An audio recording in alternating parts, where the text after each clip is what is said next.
Hello, this is George Hutton, and you are listening to the Mind Persuasion Podcast. Today we continue our study of weaponized hypnosis. For more information, please visit mindpersuasion.com/weaponized-hypnosis. And today's podcast will be talking about keeping your enemies closer. There's an old saying that's used in a lot of TV shows and movies. It says, keep your friends close, but keep your enemies closer. Up until now, this may have sounded like a clever saying from a powerful source. It's generally used because of what it says about the character saying it. Most of us want nothing to do with our enemies, but this statement presupposes that you can handle your enemies, that your enemies are not to be trusted, so you need to watch them carefully. Both presuppose that not only do you recognize your enemies, but that your enemies are manageable. Like a pesky colleague that keeps hitting on you, but who always throws the best parties in town. You don't want to blow them off completely because then you wouldn't be invited to their famous parties, but you also don't want to go out with them. It's a relationship that needs conscious managing. When we put our enemies into that category, the category of people that are not our favorite people, but people we need to interact with and work with, we can leverage that to our benefit. Then they become much less threatening. Also, the word keep in the statement, keep your enemies closer, implies control. You can only keep things that you can control and manage. There is quite a bit in that statement that implies having power over your enemies rather than the other way around. But in this episode, we are going to learn exactly why you need to not only identify your enemies and not only keep them close, but make them think you are their friend. Short game defense. First, we learn some very short-term techniques of practicing the linguistic presuppositions enough to identify the hidden ideas or insults within, so you could calmly question them. In many cases, this will be enough, but sometimes it's not. Short game offense. The next step is what we went over in the previous podcast of how to deliver deadly and covert blows to their ego so they will spend all their mental energy going into damage control mode, much like a would-be rapist writhing in pain clutching at their eviscerated eyeball. But even then, that might not work. Beyond this are techniques that can only be characterized as purposeful mental destruction. Who would you do these to? Those that continue to pester you or are aggressively seeking to damage your reputation or career. Those that you believe won't be put off by a simple ego insult. These are the people that have so much anger towards you personally, they will do anything to see you suffer short of physical assault.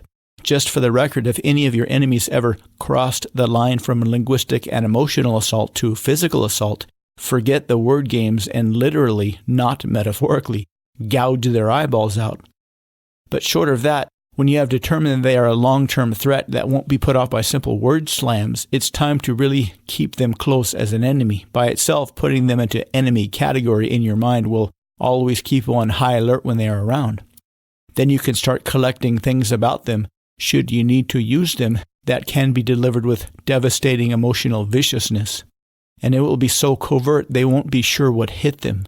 When it comes to personal attacks used in self-defense, these techniques we will be going over in the next few podcasts are about as close to real-life black magic spells that you are ever going to get. How to categorize your enemies. Whenever possible, get into the habit of asking simple questions that invite them to defend the hidden ideas in their sentences. 99% of time, this will be plenty. If you do this once or twice in a meeting, everybody else will get a clear message. When they come to you, they better come correct, meaning they better be clear on any ideas or suggestions they have. Politely asking people to defend and explain the hidden ideas or insults within their presuppositions will give you an extraordinary reputation as an assertive communicator with rock-solid boundaries. Stop and think of somebody right now, somebody real or a TV or movie character. Somebody that is not ever mean to anybody but also has a very strong sense of self. Somebody who is intelligent and respects themselves and others a great deal. Somebody who is logical and rational and will only be convinced of an idea via logic and rational thought. Somebody who is also quick to admit when they are wrong and praise those who have genuinely good ideas. Would you ever try and insult that person with a clever barb? Would you ever talk about that person behind their back? Not likely. That person likely has a rock-solid reputation, and even talking negatively about them behind their back is a bad idea, as it will put the gossiper in a bad light. This is the reputation you will be cultivating by calmly questioning the ideas embedded in the words of others, and another reason to start writing out the presuppositions. When calmly questioning any embedded ideas becomes who you are, it will be easy to spot your enemies. They will be the ones who know they can't outthink you, so they try and destroy you with very subtle personal attacks. Ideally, you want to identify your enemies before using any of the short game attacks. You only want to identify them after using a few of the short game defensive techniques, calmly questioning their embedded ideas in their sentences. You'll have to use your intuition whether to put them in enemy category or use a few short game assaults.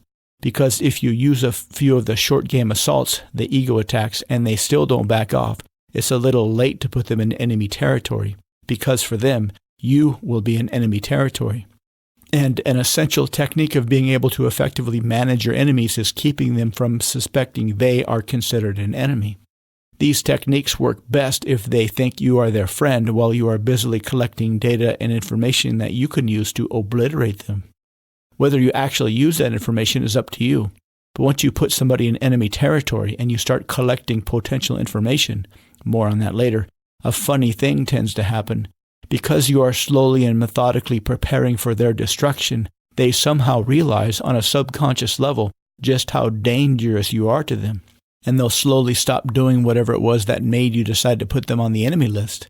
Make no mistake, this is very Machiavellian. This takes a lot of brain power, but this is part of human nature. In chimp communities, when it comes time to replace the alpha male, it's far from democratic. There are some very deep games being played, all filled with betrayal and double dealing. Once you put somebody on your list of enemies, never let your guard down. Consider that purposely being friendly with your sworn enemies is something humans do very well. Something that is ancient and instinctive. Something that is part of our nature.